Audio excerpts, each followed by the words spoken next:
All right, everyone, welcome back from our short break. Now we're moving on to Caleb Mech's segment on developing scouting apps.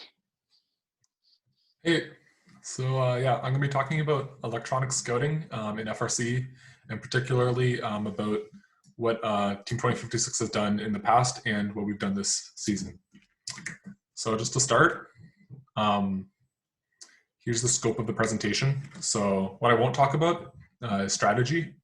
So basically using this data to inform strategy for matches. We have a great talk about that last year, which you can find on our website, and I'll have a link to that at the end. But that's not going to be covered here. And then also how to analyze the data that's collected to say make a pick list. There's going to be a great talk about that at 9 a.m. I think tomorrow morning. So if you want to learn about using the data you collect with the scouting app to make a pick list, yeah, feel free to tune into that talk. What I will talk about though is different methods of collecting data. So it's generally going to be focused around electronic scouting, but there's also some different alternatives that you should definitely consider. So I'm going to be talking about those as well. And then I'm going to be talking about 2056's infinite recharge scouting system and what we did for this year's game. So if you have any questions during the presentation, feel free to just ask them in the chat, and then either me or one of the other people from the team can answer them. I have the chat here open so I can see. So what is scouting? First, collecting data for the purpose of informing strategy discussions. So when you play a match, whether it's qualification or elimination, it's important to know A, what your teammates can do, the other people on your alliance, and then also what your opponents can do. So if you're deciding which robot on your team in a quals match should play defense on the other alliance, which team should they defend? Having quantitative numbers on that is very useful, rather than just basing it on your feelings or who you think is stronger. Having real data to back that up is really important.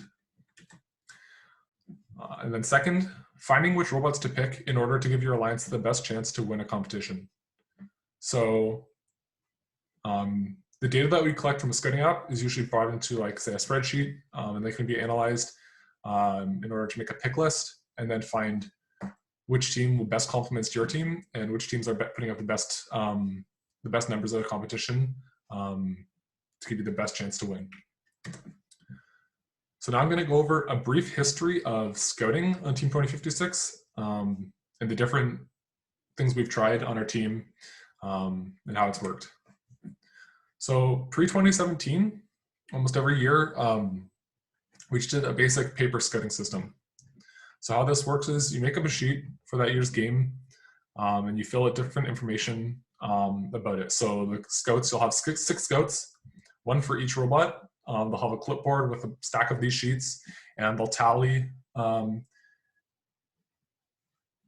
apparently I'm not screen sharing. Okay. Oh, that should be good now, I think. Okay. Yeah, you're good. Okay, cool. I don't think you really missed much. Yeah, everything I just said, basically.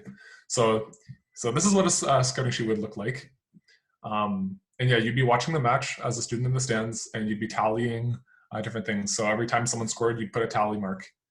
And then at the end of the match, you'd tally all those up and hand those into a scout admin, and they take all those sheets and they'd input them all into, say, a spreadsheet or something like that to analyze the data. So this is a great system. It's really easy to set up. It's easy to fill out. If something goes wrong during the match, there's not really much that can go wrong, right? It's just a piece of paper. You can make notes on it. You can scratch things out. It's really a pretty good system. Some annoyances with it, though, are the fact that you have to input all this data manually into a computer. So it's not really a great job. Typically, when we did this, we'd have someone in the stands all day, just constantly inputting data into a spreadsheet from the sheets, and oftentimes they'd even be there till after the end of the competition in the hotel, still catching up on the backfill of sheets. So it's a simple solution, but it has some drawbacks. One of those drawbacks is that there's no time data with events that you track. So you just track events that happen, but you don't know when they happen during the match. And that's something in the 2017 game that we wanted to add. So we kind of augmented our paper system to add cycle times. So what a cycle time is it's the time it takes for a robot to, say, acquire a game piece and then go and score it. So the time between those two actions is a cycle. And this is really important in the 2017 game because there were these like breakpoints for scoring. So as an alliance, you could score a certain number of game pieces, and then you get some points. But then if you scored game pieces and didn't get to the next breakpoint, so you could score a bunch of game pieces and they would be worth no points unless you got to the next breakpoint. So there'd be certain there would be times in the match where you got to the last breakpoint and you couldn't score any more points. And so some teams were so good that year that they would get to the last breakpoint, they couldn't score any more matches, and then their cycles would look less than they could have been because they were just so fast. So knowing how long the actual cycles were was a pretty useful statistic to know. It also covers cases where a team cycles for some of the match and then they play defense for some of the match. So they might have only put up 4 cycles, but those cycles were really quick, and the rest of the time they spent playing effective defense. So those are different things that can get tracked if you track based on cycles. The only annoying thing here still is that we had to input data, and we also had to input time data. So there's just, you don't really get any of the, there's still the big drawback of having to re-input the data, which is something we wanted to address for the next year's game. So in 2018, first Power Up, we also wanted to track cycle times, and we decided this year, that year, to use an electronic scouting system. So it was great. We got a lot of different data from it. And there was no manual inputting of data. You just had to fill it out on a laptop, and then it would get put to the server. There's a few issues with this though. One is we did it on laptops, which all had to be networked together with Ethernet. So you had to have a switch in the stand, everyone running cables from their laptops to plug in, and it wasn't the most elegant of solutions. It did allow us to do some cool things like you could see the score live. You could see how many game pieces were being scored from the admin app, things like that. So there were some cool things, maybe not the most useful, but it was a pretty neat solution. Another drawback was battery life. A lot of students had older laptops that maybe lasted 2 or 3 hours on battery. And if you're going to be there for the whole 8 or 9 hour competition day, dealing with battery life is not something you really want to have to worry about. So we had like a robot battery in the stands to charge laptops and stuff, but it obviously wasn't great. Again, just having cables everywhere was a mess, power inverters, and it was all synced up to one server. So if the server went down during the match, we could lose in a whole match's worth of data, which obviously is not great. So yeah, we got some cool data from it, but it was difficult to implement well with the system we used that year. Then 2 years ago, for Destination Deep Space, we decided to do a web app. So how this one worked is all the students would have an iPad. They download this web app, install it on their device, and then during the match, they just scout on their iPad, and it would produce a QR code.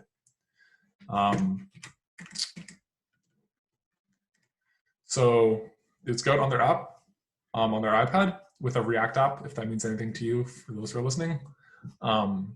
It would produce a QR code, and then we'd pass a phone with a QR code scanner, essentially, down the line of scouts. It would scan in the data from the QR code, read it off that, scan into their app, and then produce a CSV file, so like just a spreadsheet from that. Then we'd take that file and either with Bluetooth or USB, we'd bring it onto the admin's laptop and bring it into the Marine spreadsheet. This had a number of benefits. It fixed the battery life issue because for the iPads, the battery life was great. And if the battery went low, you could just get just a normal like USB battery bank and plug them in and charge them. Also, the system was kind of decoupled. So there was a backup of the data on each person's device, and there was no central server to crash during the match. So it was great in that aspect. So yeah, like what we got right, it was resilient, like I said. Battery life was great. Easy setup and updating. So essentially it was just a website you went to and you could install it on your device so it would work offline. But if we ever needed to push an update, you just push an update to the website and it would get automatically updated on everyone's devices. You didn't have to worry about an app store or manually installing things on people's devices. It was simple in that sense. And also the data we got was useful. So we could get cycle times and things like that, more than you can just get with a paper system. There were a few things though that we got wrong. The app context changed constantly. So there was a bunch of different screens and a lot of things moving around in the app. And if you think about it, when you have a paper system, it's just a static piece of paper you look at. Nothing's really changing on it. So it's easy to keep track of. You don't have to really worry about the system when you're scouting. You can just focus on the field, on the robot you're watching. And there's nothing really to go wrong there. But with the app, things were changing and moving. And so that's something we wanted to address in this year's game. Also, multiple apps per action. It's kind of relates to the other one. It took multiple screens to go through to input some data. Another thing was we tried to quantify defense data.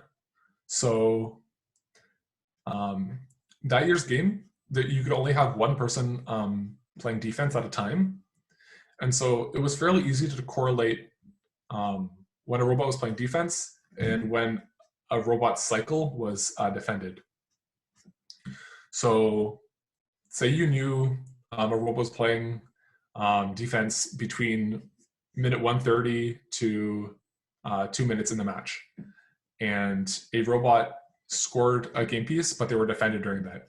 We can know that the robot who was defending was directly defending that robot. And so we can figure out how the defending robot affected the scoring robot's cycle times and things like that. The big issue with this though is that we didn't have enough data.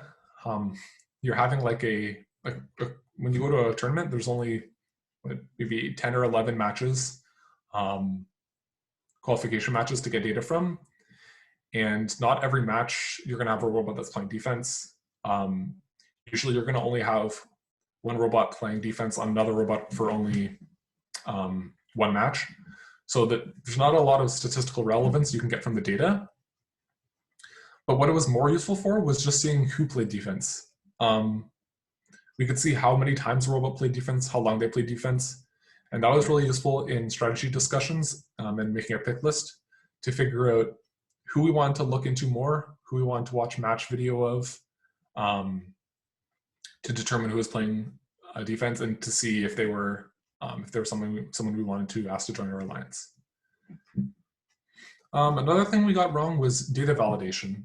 So with a paper system, there's obviously the drawback of someone having to manually input the data, but that does have one benefit, which is that person who's inputting the data is kind of looking it over. And if there's something weird they see, they can find it easily and ask the scout what happened.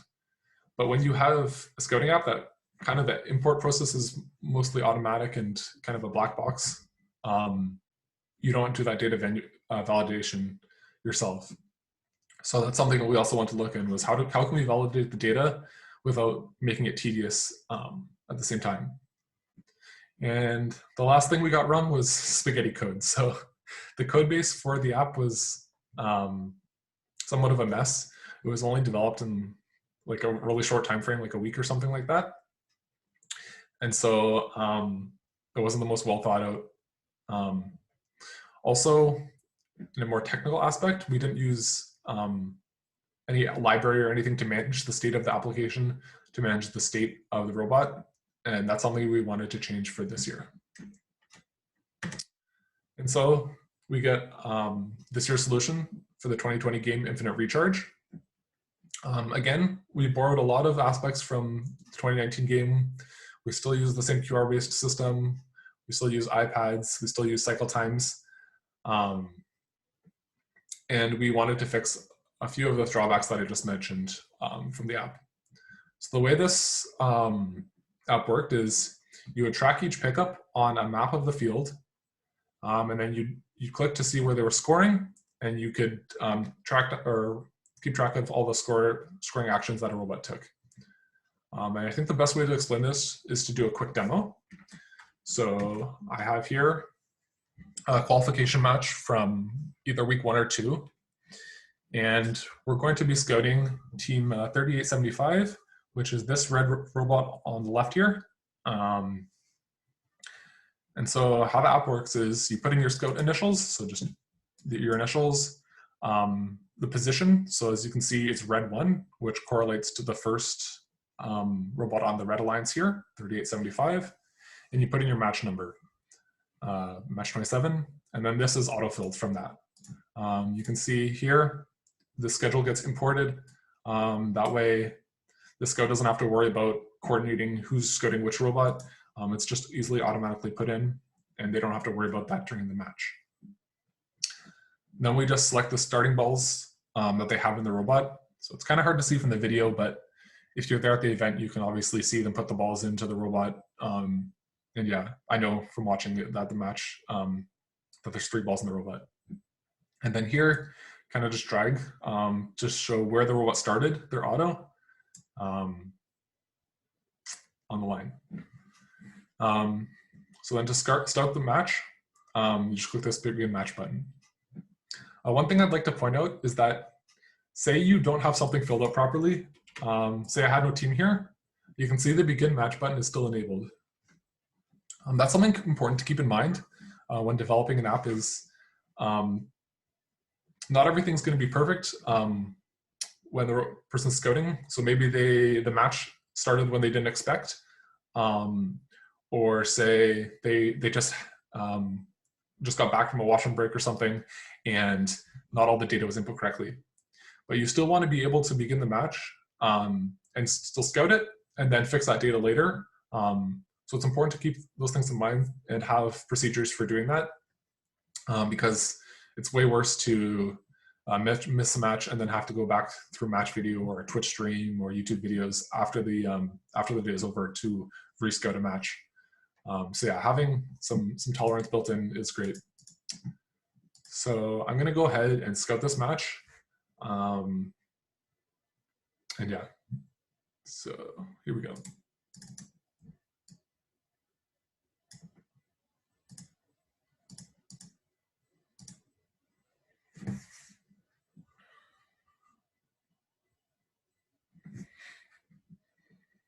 So now I'm just waiting for them to go, and I'm going to track their pickups by clicking on the map where the pickup occurred. So there.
Okay, and I think that's it for the match. So as you can see, we went through, tracked all the pickups, tracked all the scores, and tracked the hang at the end. There's also some buttons here for if their what dies, they lose connection, they tip over, they get beached. So say they got stuck on a ball or a ball got stuck in them. We can track all those things, which is important to know. For say a robot had a really bad match. They only scored 3 balls, but they died. So maybe they lost connection, and that's why they had the bad match. So that's something important to keep track of. You can also see here we have the nice Wheel of Fortune for tracking when they spun it. So to do that, you would just click on here, and then whether it was success or failure, success, and then when they drive away from the Wheel of Fortune thing, you just click it again, and then it takes that time as the time it took them to accomplish that task. And then also whether it was the rotation control or position control. You can also see here we have a defense mode. So say your robot's going to play defense. You can click start here, and then say that when they're defending or targeting a robot, you click on them for that period, and then click on them again when they're done. That way we can see how long a robot spent defending for that match. We can see who they targeted. And then when we want to make our pick decision for a defense bot, we can look at that data and see this robot spent, I don't know, 5-10 minutes of their whole match time over a tournament playing defense. We should definitely take a look at them and see how good their defense was, because they seem to be focusing on it a lot. And they have some experience with it. A few more things is, as you can see, there's kind of these zones when you move the cursor around. These are distinct zones we wanted to track that were of importance to us. So if they're here picking up a ball, they're kind of the no man's land. And you can just see where they're getting their balls from, which is a useful distinction. Furthermore, for scoring, you can see whether they're scoring from a protected zone, whether they're scoring from behind on the other side of the field, behind the trench. So there's all these different things we can track that will be useful, and I'll show you some more of that when I look at our admin apps. So then I can just end the match. It produces this QR code, which will get scanned in by our admin app. You can also edit the data. So if you made a mistake, you can edit any of the data here right inside the app, fix that, make sure your mistake was fixed before it gets scanned. That will update the QR code. So I'm just going to go ahead and take a picture of the QR code with my phone so that I can rescan it in with my webcam for the admin app to show you that process. And then, yeah, when I'm done, I'll just click Scout Next Match. Another cool thing is you can see here, we have our match history. And say we wanted to restore any of these matches because, say for some reason the admin app crashed and we need to rescan it in. Well, I can just restore the state here, and we get the match brought back in. We can edit any of the data again, and we can rescan it. So there's a backup of the data. So if anything goes wrong, it's important to keep the data so that you don't have any data loss, which can be frustrating during the event. So now I'm going to go to the admin app, and I'm going to scan in that QR code the app just produced. So here we go. You can see it's scanned in. Everything is there, which position they're in, the initials, the team number, the match number. And we can actually have that same interface from here to edit the sheet. We have it in the admin app. So if there's something that we look over the data and see there's a mistake that needs to be made, that needs to be corrected, sorry, we can fix it here. Now there should be a button to export a CSV of this data so that we can import it into our spreadsheet. But because the season was cut short, we didn't get a chance to finish this up. You can also see there's a debug mode. So if there's something wrong with the QR code, we can see. And I'll just go over this to just give you guys a bit of insight into how the data gets compressed and sent over a QR code, which is it's kind of interesting. So if I scan again, you can see this is the raw data that's stored in the QR code. And it's just a bunch of gibberish. essentially. So right now it's compressed using just like a basic text compression algorithm that I found online. And so the first step is to uncompress that. And now you can see this looks like something a little bit more sensible. We can see my initials there, the match number, the team number, and some coordinates it looks like, and things like that, and times. So the next step is just to parse this. So to turn this into something that's understood by the computer, because right there it was just a string of text. Now the computer understands what it is. Then we combine it with all those keys. So you can see match number is now 27, scope position is 0, which is red 1, the initials is my initials. So it puts those things together. And then we just do one more step to process it. And now this is what gets imported. So it's just kind of, you can read it yourself. It looks pretty simple, right? So we got from the compressed just string of random characters to this data. And now if we needed to correct any mistakes here, say there was something wrong in any of the steps, we could have intervened in any of them. So, and change any of the data in any of the steps, and it would get propagated to the next ones. So I can change the scope position, push the fixed data, and now if there's any issues with it, it can be fixed right in line like that. And then this is kind of a preview of what gets pushed to the spreadsheet. So it's, as you can see, comma separated values, a CSV file, essentially. Okay, so that's the admin app, and that's kind of just a basic overview of how the Scouting app works. Looks like there's a question in the chat, so I'll just take a look at it. Have you looked at the data that zebra tags generate, assuming you're at something like IRI where the tags are being used? Yeah, that's something, good question. That's something we'd be really interested in the future. I think some regionals actually, or district events in the US are already using that. And it'd be pretty cool because as you can see, oh, sorry, the Zoom interface is in my way. Okay, here we go. As you can see, tracking where the robot is somewhat tedious and can be difficult for the scout. So being able to get the position data automatically with Zebra, and then just keeping track of scores and when they happened, you can correlate the times together, and then you don't have to track the position data manually, and it would make it much easier for the scouts. So that's definitely something we're really interested in. And if that gets added to all first events or comes to Ontario, that's definitely something I think we're going to be taking a look at. Something I'm kind of personally pretty excited about in the future. So good question. Thanks for asking. Alrighty. So that was the app. And obviously, due to COVID, we never got to use it, unfortunately. So it's kind of hard to talk about what went right, what went wrong with it this year, but I have a few potential issues that I think may have come up when using the app. The first one is collecting too much data for the scouts to keep up with. So as you can see, we're tracking time, we're tracking position, we're tracking inner and outer goals when they missed, things like that. It's a lot for the scout to keep track of, and if they fall behind, it can be hard for them.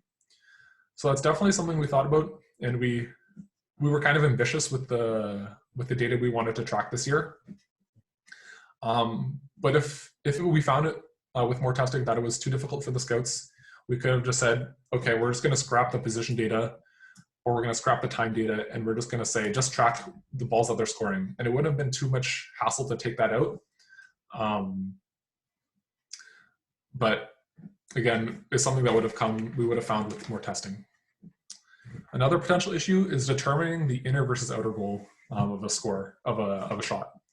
So if you're familiar with the game this year, there was kind of an inner goal, a little goal behind the main goal, which was worth 3 points instead of 2 for the main goal. But obviously when the robots are scoring far away on the field, they're scoring quickly, it can be hard to figure out how many went in the inner, how many went in the outer, and how many missed, right? So we're not sure if the scouts would have been able to do that with the vantage point they had. And there was a few solutions we had to potentially mitigate this issue.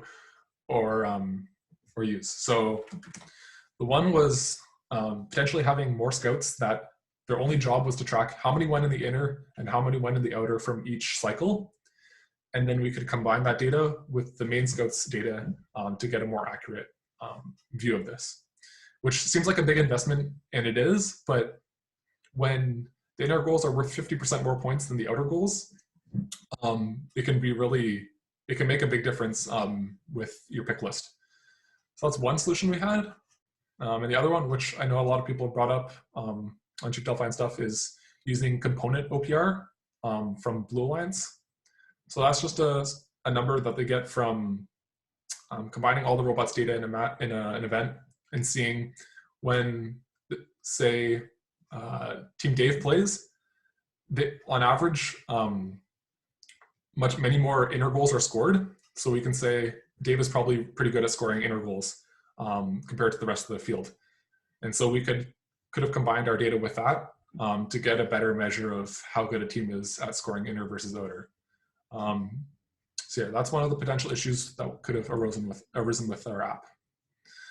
Another one is there was no way to undo some actions. So say I was going through the match here, and I'm watching here, and I'm tracking the pickups, and I see this robot here, and I think, oh, they've picked up the ball here, right?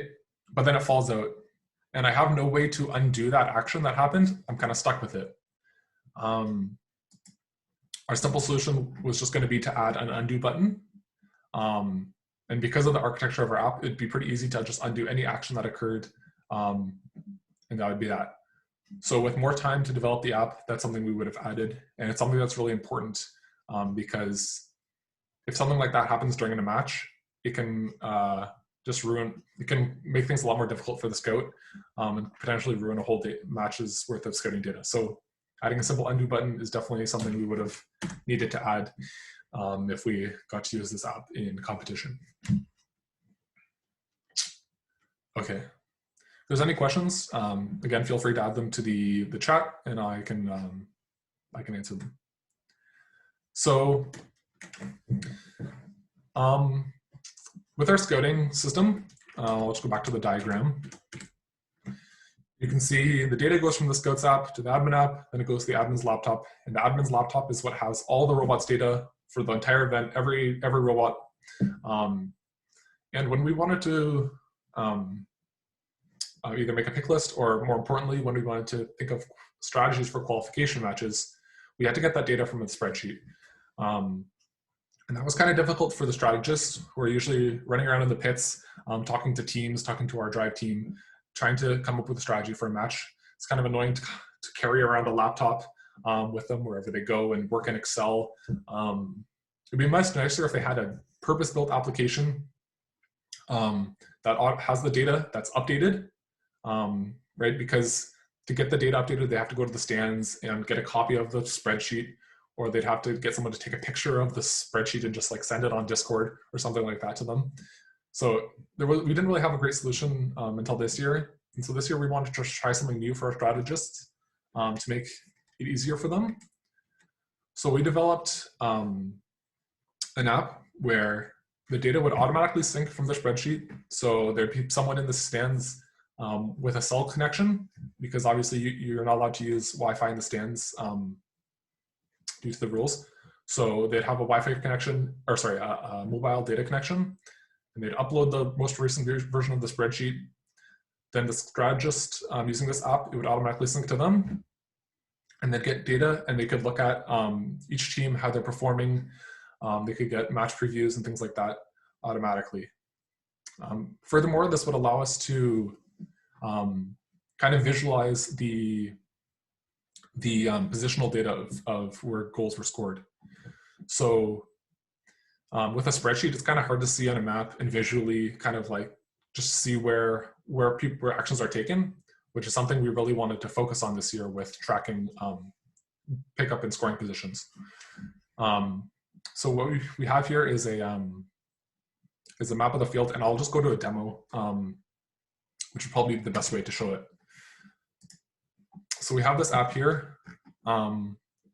We can see where they scored goals, what type of goal. So the hexagon is obviously the outer goal, circle is the inner goal. We had a kind of, I don't even know what shape this would be called, a rectangle or whatever, octagon maybe, for the lower goal. So we could see the most frequent type of shot they take from that location. We'd be able to see their shot accuracy from that location, which is something that's really important. So say someone scores a lot of goals from here and they score a lot of goals from here, but the shots they take from across the map, across the field, are not very accurate, but the shots they take from right here are, say, 90% accurate.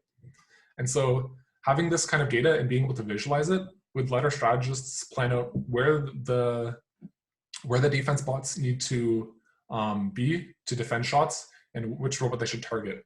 So that's something pretty cool. Also, there's a whiteboard mode, so they could draw, you could circle something on the map, you could draw some arrows, which is important when showing, say, a robot you need to drive back and forth here to defend. So having that in combination with all the scoring data is something that's really useful for strategists. Also, because we had all the positional data of shots and pickups, we could just replay their autonomous and draw a path that the autonomous took. So you can see this robot here shot some balls here, then they picked up some from their partner, say, here, they picked up some from the trench, they drove over here and took some shots. This is really useful for trying to coordinate autonomous modes so that you're not driving into each other and that you're getting working together in the best way possible. So that was something pretty cool. As you can see here, it automatically syncs the data across, which was something that was, again, pretty cool. And also, we have some more detailed data from our spreadsheet. So we had like a macro that ran in our spreadsheet that would export a picture of all the data that's summarized by the spreadsheet, and we can see a match summary, which would, again, like you can see where people are shooting points, who's putting up the most points, who's predicted to win the match based on the past performance and things like that. So this is something we were pretty excited about using this year, but we never got to test it. So something to look forward to in the future, though. And again, this is kind of just another architectural diagram picture that shows how the strategist app fits in with everything else. Yeah, if there's any questions, again, feel free to ask, but I'll just move on, assuming that there's none. So now I'm just going to talk about some of the options you have when building a scouting system. Obviously, having an electronic system is kind of cool and flashy, but it's obviously not obtainable or easy to do for every team. Even for our team, we've considered not doing it in the past just because of how complex it is and how hard it is to implement properly, and something we haven't got perfectly every time too. So here's our few options. The first one is an informal system. So what an informal system is, or what I'm calling it, is essentially just you have some scouts in the stands, just taking notes on teams they want, on teams just to see how good they think they are and things like that. So you'd have people with some notebooks, you maybe have a list of teams, and for each team you try to write some notes like their pickup is really good and their drivetrain seems pretty robust and it performs well. Things like that. Or you could say this team played really great defense. They shut down 2056 for a match and they slowed down their cycles a lot. So there's that's essentially what an informal system is. And there's a few pros and cons of this. The first is it's really easy to develop. There's not really much to develop. Maybe you just think of a few things you want to keep track of, and that's it. And you're able to collect qualitative data. So the quantitative data often doesn't tell the whole story. And so being able to collect qualitative data is often important, especially when the pack is really close between a number of teams and you're trying to differentiate between some of them. Sometimes having the data is important. The con, though, is it's not quantitative. So It's hard to keep track of how many points a robot is scoring. It's easy for your data to be biased. So maybe your scouts really like watching one team, and so they don't scout other teams as much, and they can miss out on things really easily because you don't have the hard numbers. Another con is it requires experienced scouts. So if you have someone who's new to FRC, they haven't been to an event before, it can be hard for them to do this because they don't know what's important to track often, or they don't really have a framework for, they don't know what makes a good FRC robot, what a good FRC robot looks like. And so it definitely requires at least some first experience to do. So when to use it. So if you have very few resources for scouting, you're a smaller team and you just want to get some data, but you don't have 8, 9, 10, 11, 12 people to dedicate to scouting an event, this can be your only option. But it is a pretty good option. And it's also useful to use to supplement a formal or structured system. So this is something we use even with our scouting app, with our paper sheets. We always use this, is to either have some often like grade 12 students and mentors just taking notes on different robots so that they have an idea of them for strategy discussions and pick list discussions. And especially for defense bots. Because like I've said before, the numbers don't always tell the whole story for defense bots. So having an informal system to supplement your full scouting system is something we found very useful. Paper-based system. So this is, like I said, what we used in the past. It's pretty good system. You get the majority of the benefit of scouting from just using a paper-based system. When you implement an electronic scouting system, it's a lot more difficult, and you get some benefits from it, but there's diminishing returns in the data that you get over a paper-based system. So some of the pros of paper-based system is it's easy to develop. Again, the sheets are pretty easy to make. You just need some boxes, and you just need to determine what you want to track. The more difficult part is building your spreadsheet or whatever you're going to use to analyze the data, whether it's Excel or Tableau or something like that. But compared to a scouting app, it's pretty easy to develop. Another pro is there's built-in fault tolerance. I think I mentioned this earlier. If something goes wrong during a match, it's really easy just to scratch something out or write a note or something like that. They can fill out any of the boxes of the spreadsheet in any order they want to, or of the scouting sheet, sorry, in any order they want to, and it's good in that way. Cons, which I mentioned earlier, it's tedious to enter data, and the data fidelity, so like the amount of data, the data points you get is going to be less than a electronic scouting app, because it's hard to get things like time data or position data with a paper-based system. So when to use. When your scouting team has more than 8 people. So you're going to need at least 6 scouts to scout each robot on the fields. You're going to need people, because people are going to want washroom breaks. People are going to want breaks from scouting in general. You're also going to need a person to input the data into your system and things like that. So definitely you're going to need at least 8, probably more, likely more than that, people on your scouting team to implement a full paper-based system. Another option is if you don't have 8 people, you could work with another local team, which is something we've often done at events like IRI when we have fewer people there. Just work with another team to share scouts and share data. So obviously that can be a really great solution if you don't have a lot of people on your team. And when to use it is when you're starting to get serious about scouting. I definitely recommend implementing a paper-based system before jumping right to an electronic-based system. You'll learn a lot from this, and it's a good stepping stone along the way. So yeah, I definitely recommend this. Now, electronic system. Like I've mentioned, I've been talking about all presentation, and here are the pros and cons of it. So high data fidelity. You get to track time data, you can track position data easily. there's a lot of things you can do with it. Data entry is pretty easy. It kind of just steps you through in the app what you need to collect. But obviously, if you try to collect too much data, this pro can be removed.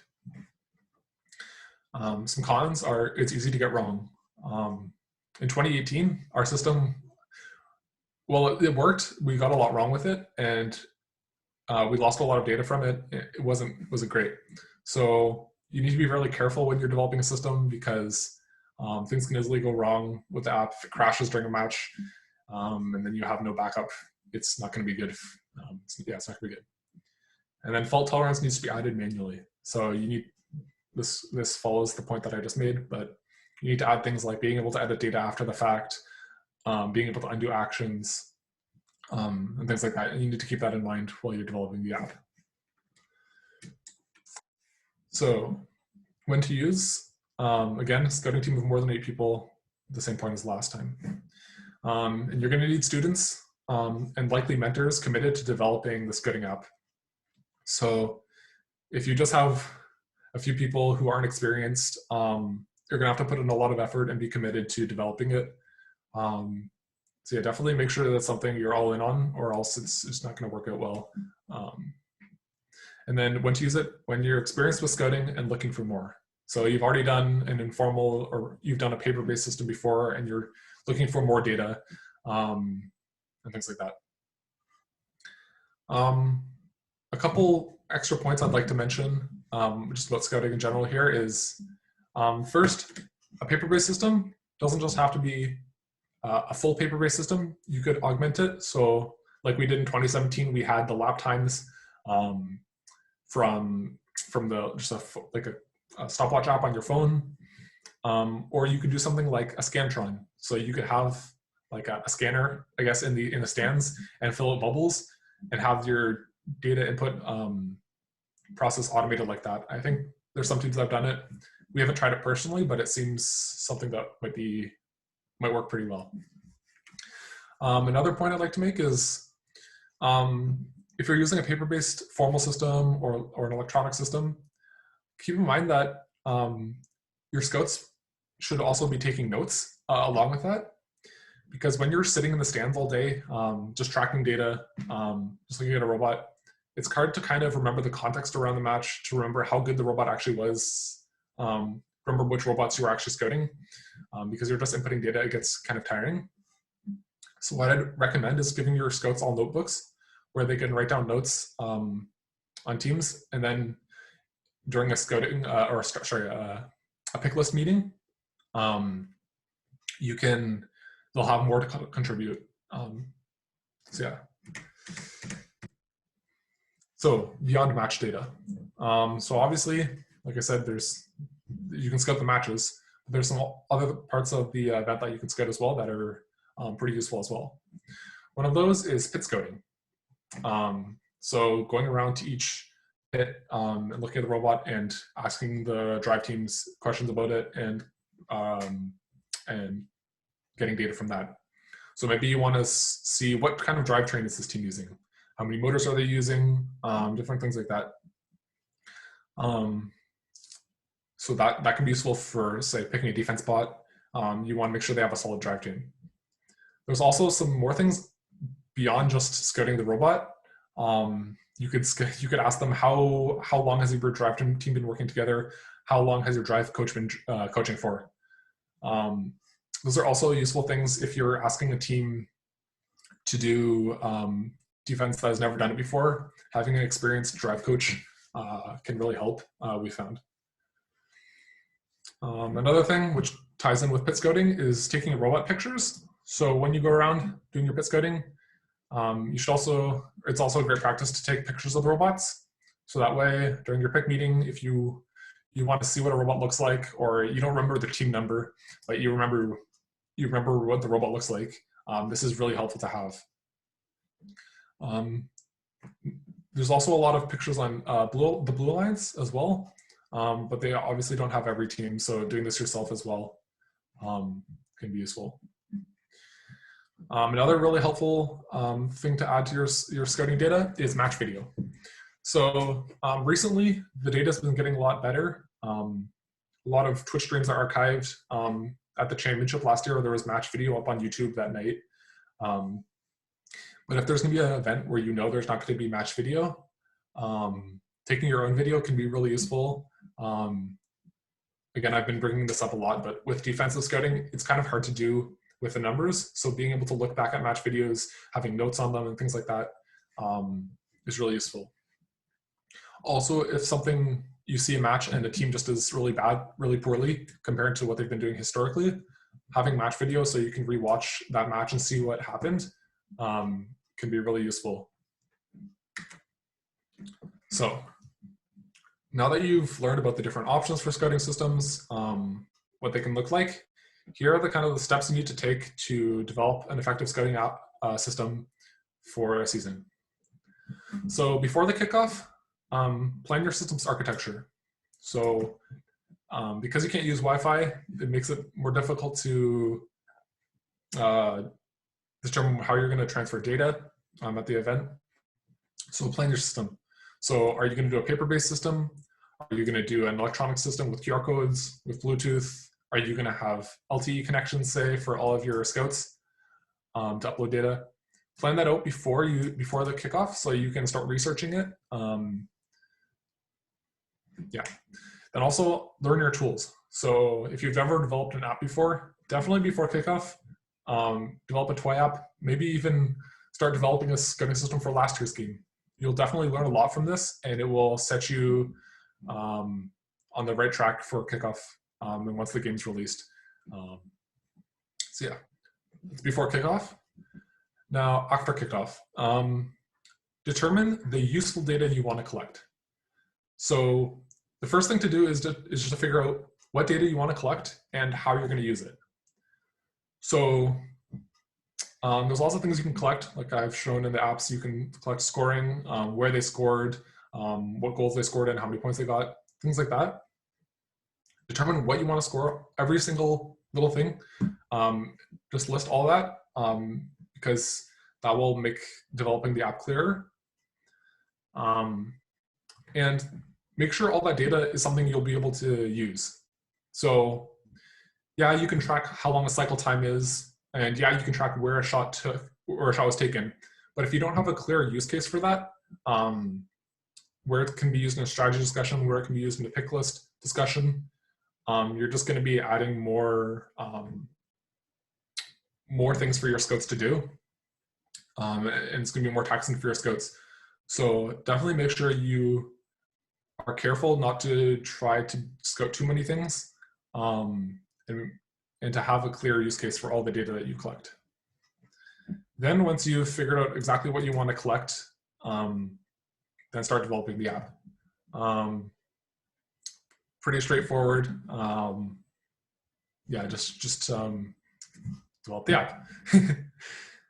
Then the next step is to test. So this is kind of combined with the develop the app step, but you want to test as soon as possible. If there's a week 0 event, if there's going to be like scrimmages early on in the season, you can use any of that to start testing your app. You want to test early and you want to test often because there's going to be a lot of things you learn from using the app. You're going to learn what's hard for the scouts to do, what's difficult to keep track of, what mistakes are made easily, and then you can figure out what you can do to mitigate those risks. So yeah, definitely test. Then once closer to the competition, once you've got a good idea of what your app is going to look like, try testing with your whole scouting team.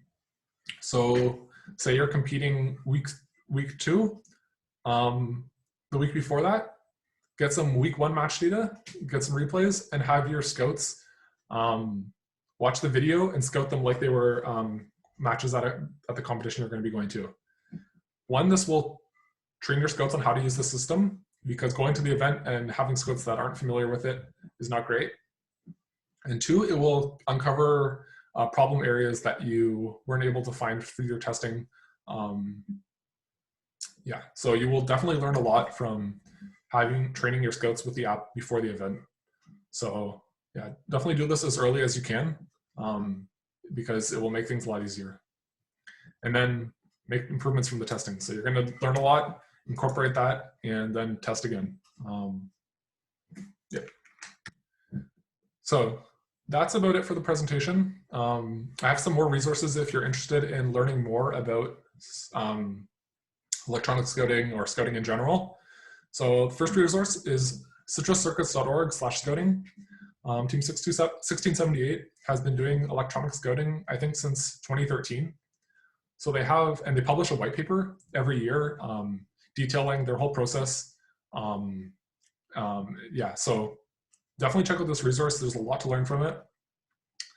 The next one is 2056.ca/scouting sheets. So this has all of our scouting sheets from 2012 to 2017. So if you're looking at implementing a paper-based system, definitely check this out. It's a great resource. And then 2056.ca/conference. So this has last year's talk, similar talk to this. It has more talks about making a pick list strategy. It will have the slides from this year. Great resource. And then obviously Chief Delphi forum where people can discuss anything about FRC, and there's some great discussions about scouting, electronic scouting systems, and everything there. That's about it for the presentation. Thanks for watching. If you have any questions, feel free to add them in the chat. I can either stick around for a few minutes here, or I can just stick around in the chat after and answer any questions if they come up. Yes, basically what he said. Cool. See if there are any questions, put them in. If not, we will wrap up for now.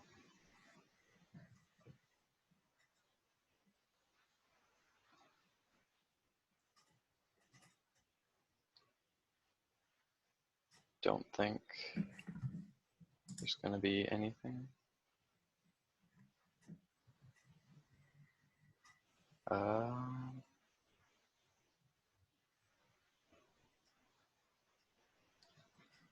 right. Cool. All right. I guess so. All right. Thanks for coming along. Yep. Thanks for presenting. And yeah, that's it. Thanks, man. See ya. See ya.